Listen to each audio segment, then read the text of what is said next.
विधानसभा चुनाव खत्म होते ही निर्वाचन आयोग लोकसभा चुनाव की तैयारियों में जुट गया है और इसी कड़ी में लोकसभा स्पीकर सुमित्रा महाजन जो हैं वो भाजपा कार्यालय पर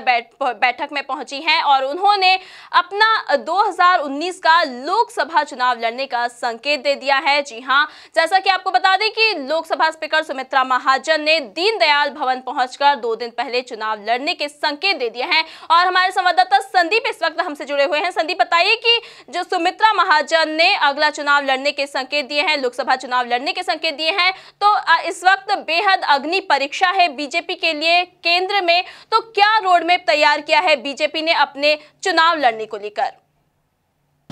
जी हाँ नम्रता जी, मैं बताना चाहूँगा कि निश्चित तौर पे ही मध्य प्रदेश के विधानसभा चुनाव खत्म होने के बाद जो है अब लोकसभा चुनाव की तैयारियां शुरू होगा और लिहाजा इसी को ध्यान में रखते हुए अगर बात की जाए इंदौर की, तो इंदौर से 8 बार की सांसद और लोकसभा अध्यक्ष सुमित्रा महाजन ने जो है इस बार भी जो है लोकसभा चुनाव लड़ने की तैयारी कर ली है। तो लिहाजा साफ तौर पर यह संकेत सामने आ रहे हैं कि जो सांसद सुमित्रा महाजन है वो इंदौर से 9वीं बार अपनी दावेदारी को लेकर जो है मैदान में तैयारियां करना शुरू कर दी और इसी के संकेत उन्होंने पिछली बार जो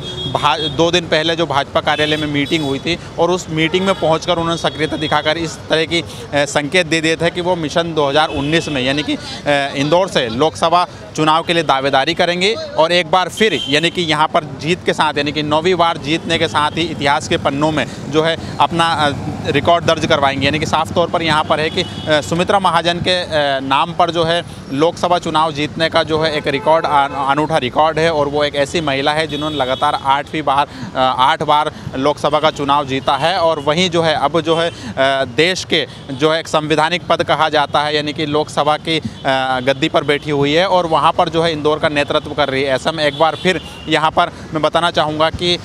लोकसभा स्पीकर यानी कि इंदौर की ताई के नाम से मशहूर सुमित्रा महाजन है मिशन 2019 में मोदी सरकार के लिए इंदौर की सीट दिलाने के लिए यहाँ पर दावेदारी करती हुई नजर आएंगे और इसके संकेत उन्होंने भाजपा की बैठक में जाकर दे दिया और वहीं पर उन्होंने भाजपा के संगठन मंत्री और नगर अध्यक्ष गोपी कृष्ण नेमा से भी उन्होंने बंद कमरे में इसके बीच चर्चा की है। तो साफ तौर पर यहाँ पर पूरी एक रणनीति बनाई जा रही है किस तरीके से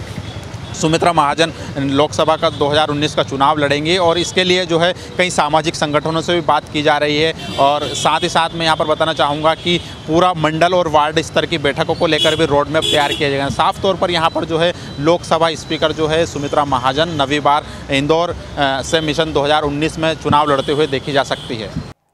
संदीप, इसके आगे हम एक सवाल और आपसे करना चाहेंगे कि अब कांग्रेस 3 राज्यों में अपनी सरकार बना चुकी है और अब वो केंद्र में भी कमबैक करने की तैयारी में है और इस वक्त केंद्र की मोदी सरकार के आगे भी महागठबंधन की चुनौती है। तो किस तरह की तैयारियां की जा रही हैं और क्योंकि ये अग्नि परीक्षा की घड़ी है और कांग्रेस 3 राज्यों में अपनी सरकार बना चुकी है और मोदी सरकार के सामने बड़ी चुनौतियां हैं इस वक्त, तो किस तरह की तैयारियों में वो जुटी है और क्या इस बार क्या रणनीति वो बना रही है? क्या वो फिर से पुराने चेहरों को इस बार चुनाव में खड़ा करेगी या नए चेहरे वो लाएगी लोकसभा चुनाव के अंतर्गत? जी, मैं बिल्कुल आपको बताना चाहूँगा कि जिस तरीके से विधानसभा चुनाव हुए हैं और विधानसभा चुनाव में जिसको लेकर भाजपा ने जो है अब की बार 200 पार का नारा दिया था, लेकिन स्थिति उससे उलट नज़र आई है और महज बीजेपी जो है 109 सीटों पर सिमट कर रह गई है और कहीं ना कहीं यहाँ पर कांग्रेस ने अपनी सरकार बदल ली है। यानी कि मध्य प्रदेश में 15 साल के बाद सत्ता परिवर्तन हुआ है और भाजपा बेदखल हुई है। लिहाजा इसको ध्यान में रखते हुए जो अब है लोकसभा चुनाव की रणनीति बहुत ही व्यापक स्तर पर हो रही है और पूरी संगठन में कसावट के साथ यहाँ पर पूरी रणनीति बनाई जा रही है और साफ तौर पर मैं यहाँ पर बताना चाहूँगा कि जिस तरीके से विधानसभा चुनाव के परिणाम आए हैं तो उसको देखते हुए कहीं ना कहीं भाजपा अब उस मूड में नहीं नज़र आ रही है कि वो विधानसभा चुनाव की तरह रिस्क ले। यानी साफ तौर पर यहाँ पर बात की जाए चेहरों की तो यहाँ पर भाजपा जो है पुराने जो मजबूत चेहरे हैं उनको तरजीह देते हुए नज़र आ रही है और इसी कड़ी में कहीं ना कहीं लोकसभा स्पीकर सुमित्रा महाजन का इंदौर से एक बार फिर नाम सामने आ रहा है। यानी कि 9वीं बार वो यहाँ पर भाजपा के लिए यहाँ पर मैदान में होंगे और एक बार फिर यानी कि मोदी सरकार में मैं आपको बताना चाहूँगा कि कांग्रेस ने जिस तरीके से 3 राज्यों में सरकार बनाकर कमबैक किया तो कहीं ना कहीं केंद्र में भी कांग्रेस कमबैक करने के लिए आतुर है। तो लिहाजा इसी को ध्यान में रखते हुए यहाँ पर पूरी ताकत कांग्रेस झोंकने में लगी हुई है। वहीं बात की जाए बीजेपी की तो बीजेपी एक बार फिर यहाँ पर केंद्र में अपनी सरकार बनाना चाहती है, यानी मोदी सरकार को एक बार फिर स्थापित करना चाहती है। तो उसी को ध्यान में रखते हुए तमाम वो टिकट के चेहरों पर मंथन किया जा रहा है जिनकी जीत की संभावना कड़ी सुनिश्चित मानी जा रही है। तो उसी को ध्यान में रखते हुए यहाँ पर इंदौर सीट की बात की जाए तो इंदौर पर जो है लोकसभा स्पीकर सुमित्रा महाजन की जीत सुनिश्चित मानी जा रही है। इसी को ध्यान में रखते हुए यहाँ पर